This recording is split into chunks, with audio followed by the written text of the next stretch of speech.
大家好，很高興向大家介紹營建科結構設計軟件香港版。這是軟件的集成面板，在這個界面當中，我們可以看到這個 Hong Kong 代表是香港版本。這個位置可以切換中英文界面，我們點新建工程，點擊新建一個工程，在一個合適的位置保存對工程名稱進行命名，然後軟件會自動啟動，需要稍等一下。進入軟件後，可以完成後續一系列工作，模型搭建結構計算，以及模型施工圖繪製等一系列工作都可以在營建科軟件中完成。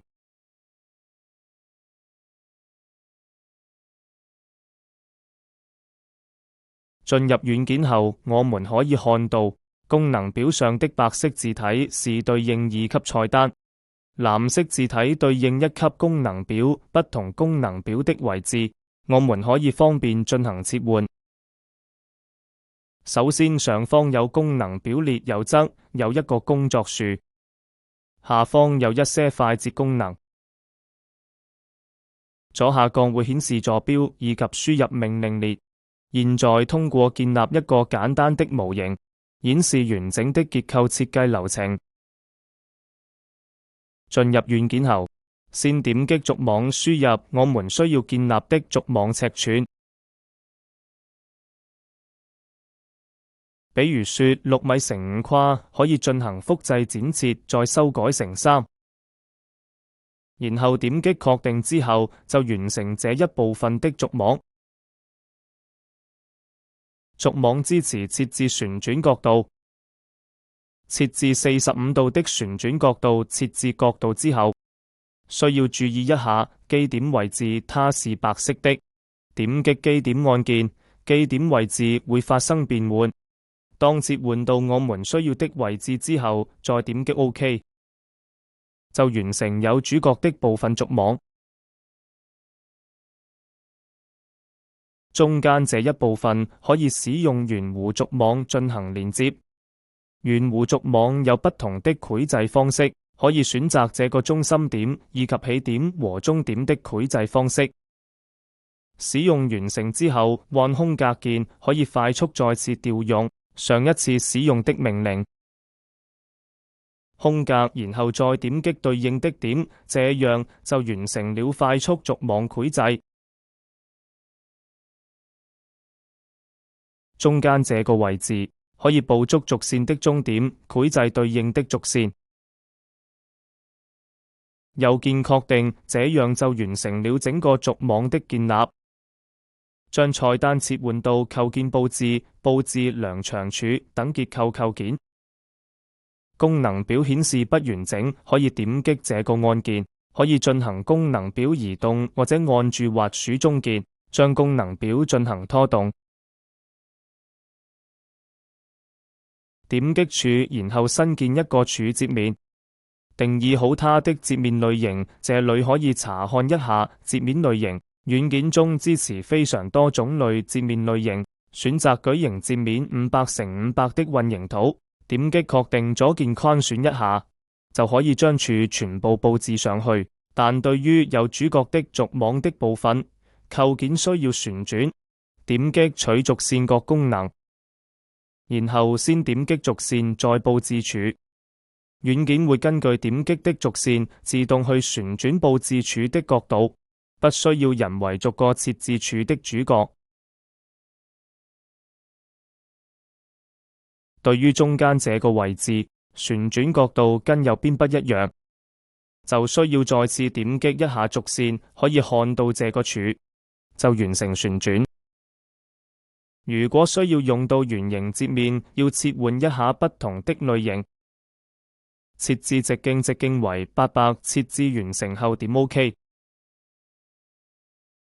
選擇對應位置，替換成圓柱。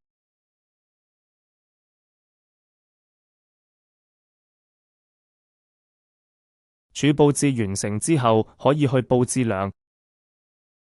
新建一個截面，比如300×600的截面。點擊修改截面，點擊 OK 就可以進行佈置。如果所有節面一樣的話，就可以很方便一致全部佈置。對於偏心，可以用偏心對齊的功能，使用處意量齊的功能，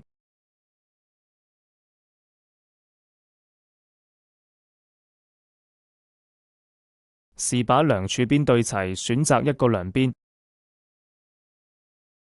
然後框選需要調整的柱，就完成柱的調整。對於其他位置也是類似的操作。對下面的區域，改用梁以柱齊，就是把梁偏移到柱邊的方式。可以看到這是偏心對齊的工具。其他位置也都可以用這種方式進行對齊。對於牆的佈置，可以設置剪力牆的接面類型、牆的厚度，然後點擊 OK。之後就可以佈置對應尺寸的剪力牆。比如這個位置左鍵框選佈置上剪力牆，這裡也佈置剪力牆，然後選擇這些位置佈置牆體，就可以很方便佈置上剪力牆。對於其他的位置，如果需要佈置剪力牆，使用同樣簡單的操作就能完成。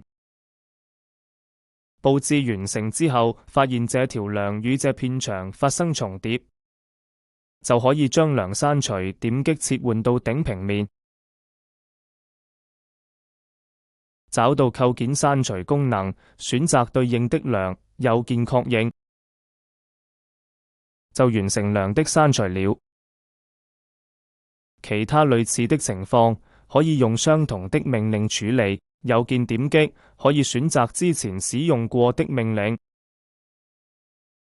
繼續完成刪除梁的步驟。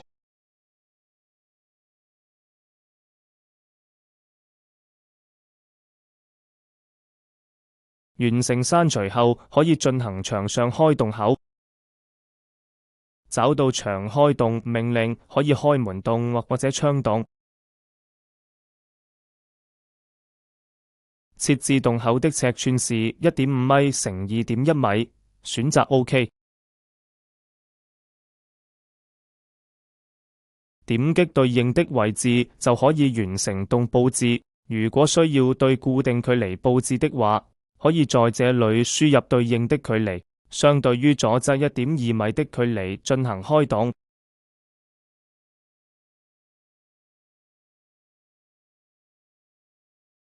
現在需要開窗洞，同樣設置洞口尺寸 1.5 米乘 1.2 米，點擊 OK， 在這裡輸入窗底標高度，輸入900，水平位置為中間，通過左鍵點擊完成窗洞佈置。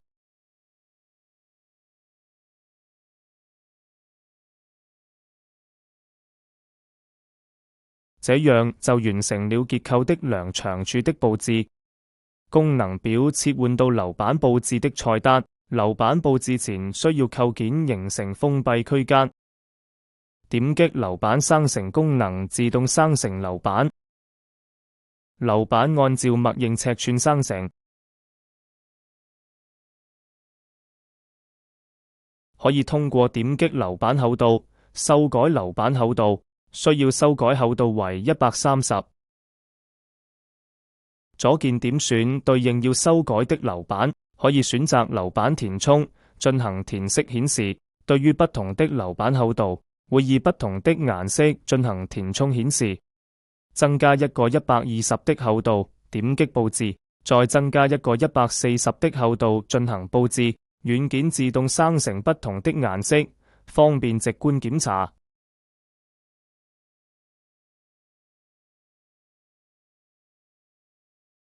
完成樓板佈置後，需要輸入對應的荷載。樓板荷載信息，點擊這裡設置。這個位置可以做統一的行載、活載設置。輸入附加行荷載是 2.5， 活荷載是 2.0， 點擊 OK。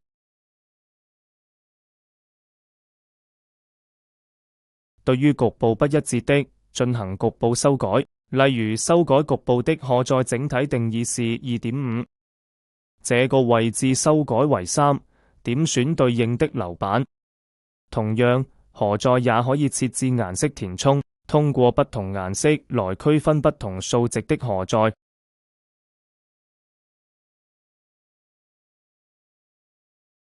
添加一個 1.5 的恆荷載。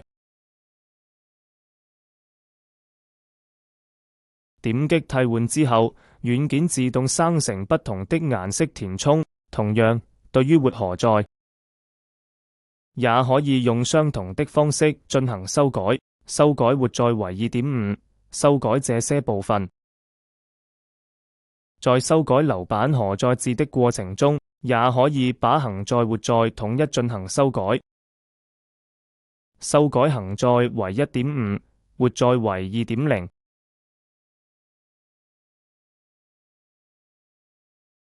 點擊對應的部位進行修改。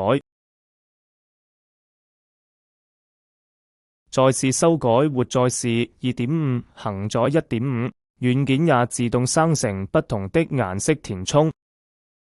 不同的荷載組合由不同的顏色填充標識。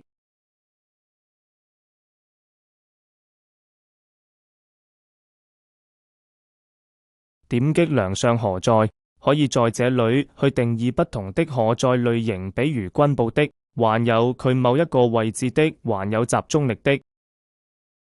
選擇均布荷載，輸入對應的梁上荷載，在數值位置輸入8，點擊 OK。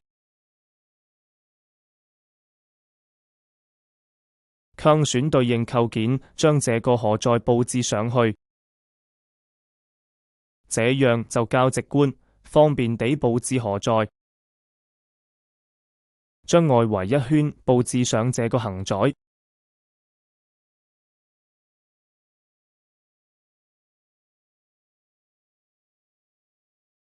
這些部分上層還是剪力牆，荷載不需要佈置，可以點擊刪除荷載，刪去這部分。佈置完成之後，檢查發現這個位置對應的荷載是要增大一點，可以通過左鍵雙擊這個文字，修改為10，直接進行修改。軟件也提供板間荷載功能，點擊這裡，輸入一個板中的集中力，定義一個集中荷載的數值大小，選擇集中荷載作用在樓板上，輸入作用面積的數值，點擊 OK， 在對應的樓板上點擊佈置，就可以把對應的荷載佈置上去。這是板間集中力，還可以佈置板間線性荷載。點擊板間線荷載，同樣設置好荷載大小以及它的作用寬度。設置作用寬度是 0.2 米，點擊確定。確定之後，在對應位置直接繪製線荷載，完成板間線荷載佈置。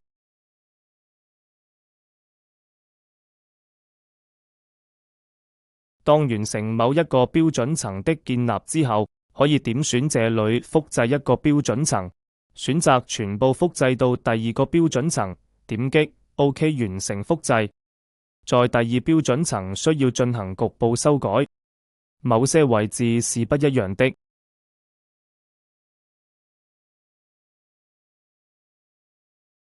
在這個位置設置一個次梁，點選繪製梁，2點直線。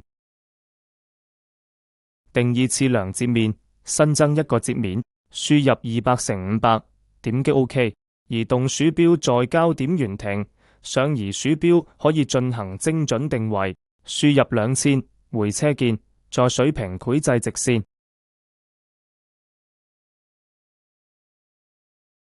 完成次梁的繪製。次梁建立完成後，軟件會自動生成樓板。標準層已完成建立後，再新增一個標準層，標準層3，選擇全部複製，點擊 OK。標準層3，局部有收縮。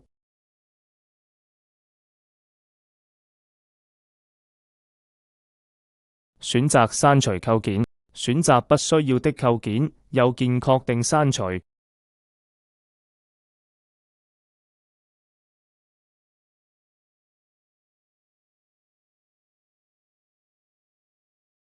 也可以在命令欄中輸入英文字母 E 回車，連同續網一併刪除。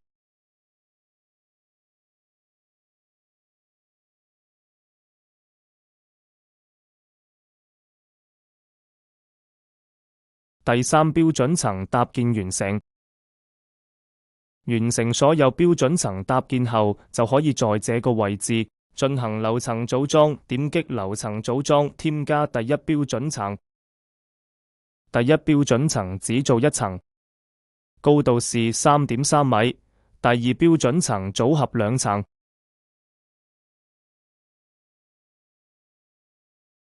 選擇添加。第三標準層也做兩層，選擇添加。所有層高都是3.3米。點擊 OK。點擊右上角這個圖標，可以顯示全部樓層。需要觀察局部位置時，點擊切換到平面，點擊第一個剪刀圖標，擴選部分，右鍵確認。需要恢復整體顯示，點擊下方第三個剪刀圖標，恢復全樓顯示。通過點選右上方，可以進行樓層區間顯示。要查看模型2至4層，點擊 OK， 就顯示對應樓層範圍的模型。可以通過結合這幾個工具，高效查看模型。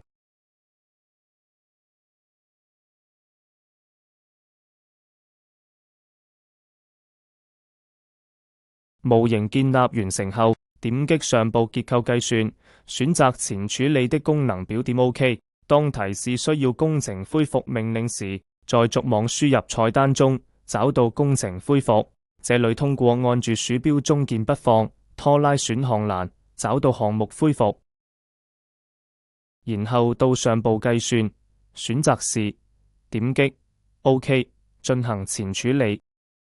進入前處理界面後，點選參數，查看參數選項。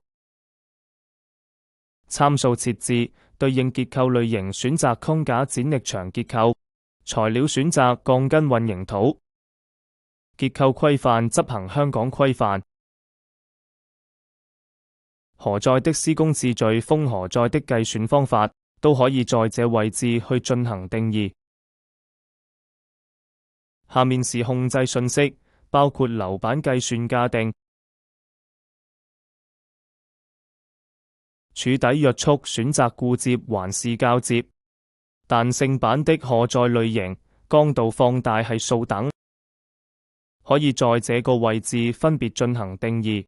這個是 P-Data 的計算信息，這裡是求解的一些參數。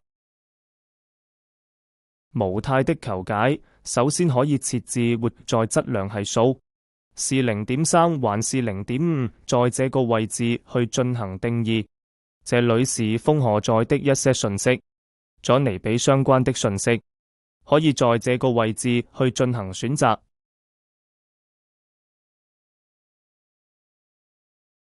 這裡是活何在的信息，活何在的設計可以在這裡選擇，通過勾選選項進行選擇。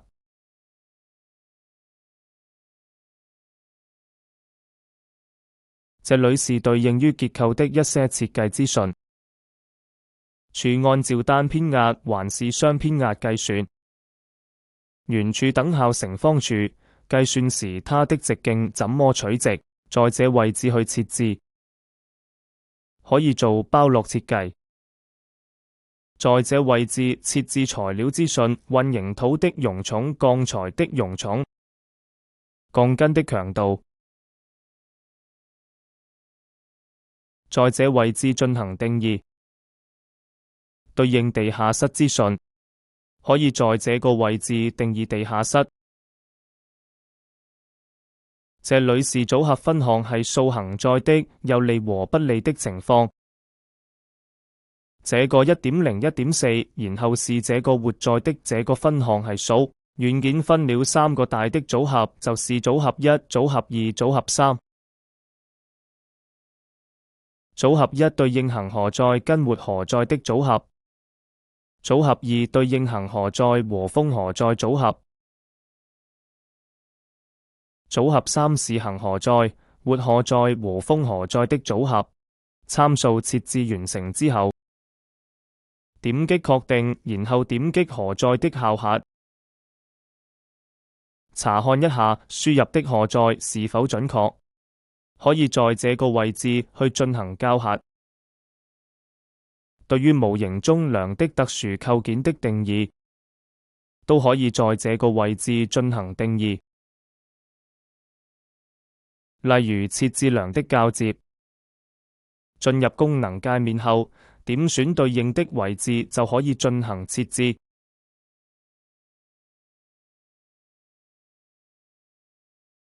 處也是類似的，通過點選可以對具體位置進行定義。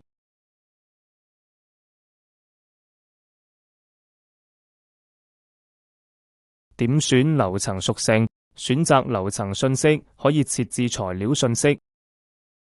修改1、2層柱的材料為 C35，選擇對應位置，輸入 C35，整體修改，其餘樓層不變，長體 C35。選擇需要統一修改的範圍，輸入數值就可以一併修改，再一次修改為 C30。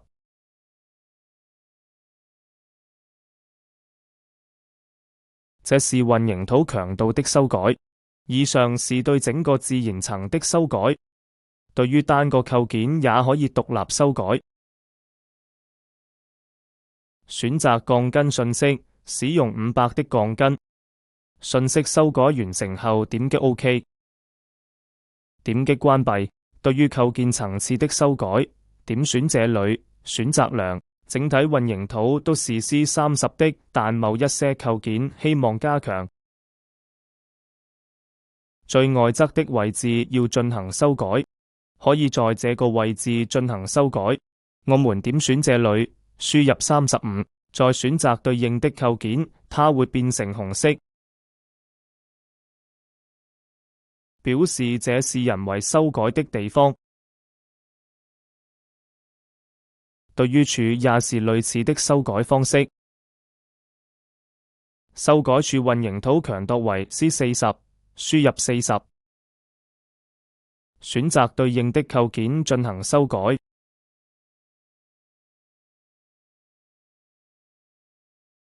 修改完成之後，可以點擊全部計算。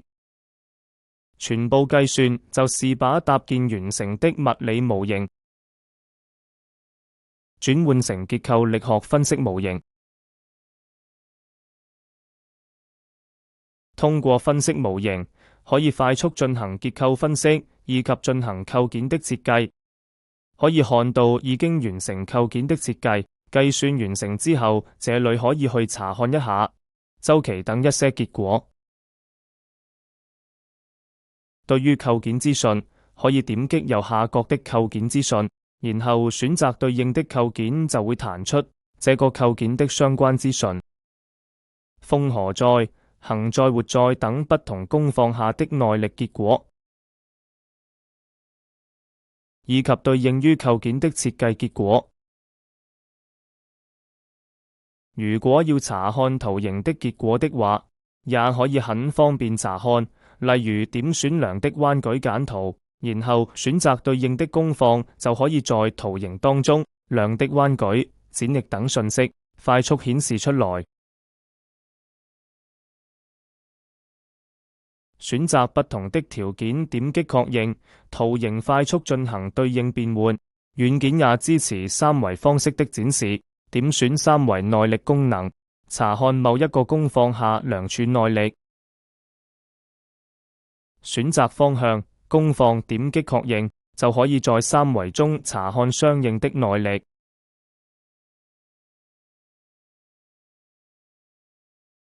對於位移等效應結果，也可以點選三維效應，選擇對應的工況，輸出對應的效應動畫，也可以標注相應的數值結果。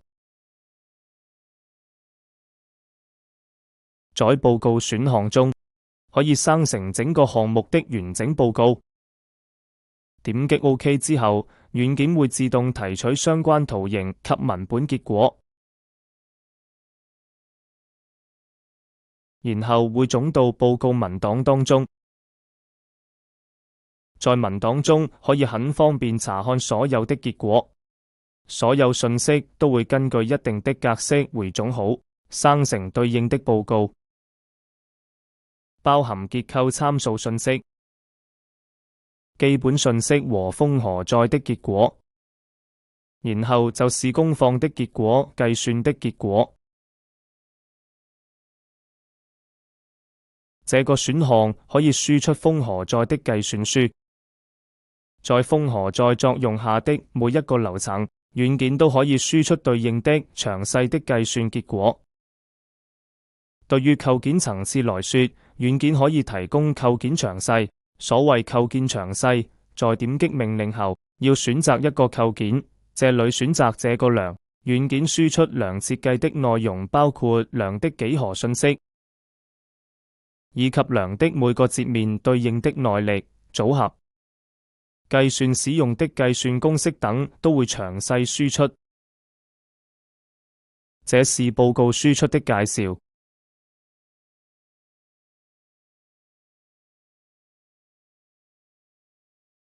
可以點擊營建科軟件施工圖模組，選擇梁施工圖，進行施工圖的繪製。進入梁施工圖界面之後，需要先設置一下對應鋼筋層，就是說可以根據需求合併對應的施工層。點擊 OK， 點擊參數，設置對應參數信息。設置完參數信息之後，點擊 OK， 然後點擊繪圖中的繪製新圖。然後就把本層的梁施工圖繪製出來。對於香港版本，點選細節長圖，選擇繪製新立面，選擇這個梁，然後右鍵確定。此時會彈出立面繪製的參數信息。設置完成後，點擊 OK， 立面圖就會繪製出來。下方這個位置是對應的剖面圖，右方有鋼筋表，含有鋼筋的長度、尺寸，還有重量等都會詳細羅列。繪製完成後，可以點擊退回平面視圖，回退到平面視圖。此時點選 3D， 選擇梁的三維細節圖，再選擇梁，右鍵確定，就可以查看相應梁的三維鋼筋。按住左鍵可以旋轉，中間滾輪放大縮小。選擇關閉視圖。在平面圖中，可以對鋼筋直接進行修改，雙擊鋼筋信息，直接對數值進行修改。原來是3條20，下方選擇修改為3條25，點擊 OK， 配根信息變成3條25。點擊處施工圖，進入界面後也是點擊參數，需要先設置對應繪圖的參數信息和處的其他設置。設置完成後，點擊 OK， 點選新建繪圖，繪製處平面圖。對於處平面圖，軟件提供不同的繪製方法，通過點選切換圖方式來進行切換，可以切換到需要的表達形式，也可以點選繪製構件立面圖，選擇處，右鍵確認，設置繪製參數後，點擊 OK， 就可以繪製對應處的立面大樣圖。處的剖面及處的鋼筋信息，軟件也提供處的三維長圖，方便查看。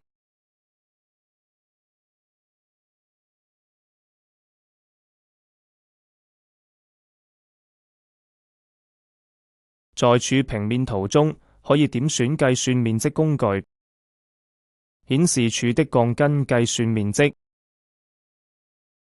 柱構件支持雙偏壓驗算，點擊這裏，選擇對應構件右鍵確認，輸出對應雙偏壓驗算的詳細的過程及結果，包括對應的 PMM 曲線，就是俗稱土子模型。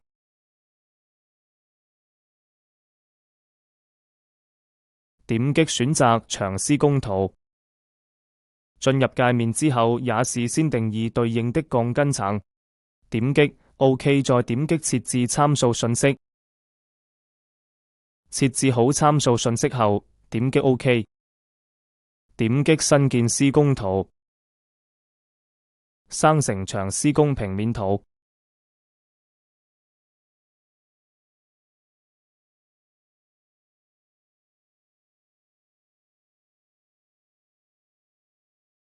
點擊三維長圖，選擇長構件，右鍵確認，顯示長的三維鋼筋。點擊關閉，點擊進入樓板施工圖，點擊參數，設置樓板計算參數。完成參數設置後，點 OK， 點擊新建。在之前的整體計算並沒有對樓板進行計算，所以此處要選擇保存結果，點選 OK。點選運行，執行樓板計算程序。計算完成後，平面上會顯示對應的鋼筋信息。通過右側可以選擇顯示計算面積或者彎距等結果。計算完成後，點選自動繪製，軟件自動生成板施工圖，可以按照香港繪圖的規則繪製對應的板施工圖。到此，從模型的建模到整體計算，再到施工圖繪製，整個結構設計在軟件中的使用流程展示完畢。感謝大家的觀看。